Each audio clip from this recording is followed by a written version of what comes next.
time UPSC tuitions only in Tirumala IAS Institute, Chaitanyapuri. Call చేసి ఇప్పుడే join అవ్వండి. మోడీ గారు నేను బీసీని అంటాడు. మోడీ గారు వాస్తవంగా బీసీ కాదయా, లీగల్లీ కన్వర్టెడ్ బీసీ.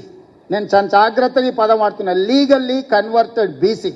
2001 వరకు ఆయన ముఖ్యమంత్రి కానంత వరకు ఆయన కులము గుజరాత్ రాష్ట్రంలో ఉన్నత వర్గాలలో ఉండే. ఆయన ముఖ్యమంత్రి అయినాక ఆ కులాన్ని తీసుకొచ్చి బీసీలో కలుపుకున్నాడయా చట్టం చేసి. ఆయన పుట్టుకతో బీసీ కాదు, నరేంద్ర మోడీ గారు పుట్టుకతో బీసీ కాదు, పుట్టుకతో ఉన్నత కులము. కానీ 2001లో ఆయన ముఖ్యమంత్రి అయిన తర్వాత ఆయన కులాన్ని తీసుకొచ్చి బీసీ కులాలలో కలిపి మీ దాంట్లో ఇత్తేసి పొత్తుగూడిండు. ఇక మీ ఇష్టం, ఆ పైన మీ ఇష్టం. ఆయన కుర్చీలో నేను బీసీని ఉన్నా కదా మీకు అందరికి ఎందుకు అంటుండు. ఆయన సర్టిఫికెట్ ఈరోజు బీసీ ఉండొచ్చు, కానీ మనస్తత్వం మాత్రము బీసీల వ్యతిరేక మనస్తత్వం. రేవంత్ రెడ్డి గారు స్పష్టం చేయాలి.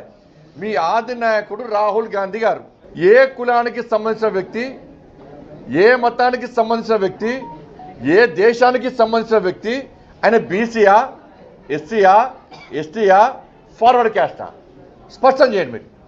వాళ్ళ నాన్న ఫిరోజ్ ఖాన్ గాంధీ, వాళ్ళ తాత రాహుల్ గాంధీ గారి తాత ఫిరోజ్ ఖాన్ గాంధీ, వాళ్ళ అమ్మ ఆయన ముస్లిం, వాళ్ళ అమ్మ సోనియా గాంధీ క్రైస్తవురాలు, దాంతోపాటు ఇటలీ దేశస్తురాలు. మరి రాహుల్ గాంధీ మీద చర్చ జరగాలి. మీరు రాహుల్ గాంధీ గారిని మీ నాయకుడిగా బీసీ నాయకుడు అని మీరు ప్రోత్సహిస్తురా, లేకుంటే ముస్లిం అని ప్రోత్సహిస్తురా, క్రిస్టియన్ అని ప్రోత్సహిస్తురా, లేకుంటే వేరే దేశస్తులను ప్రోత్సహిస్తురా?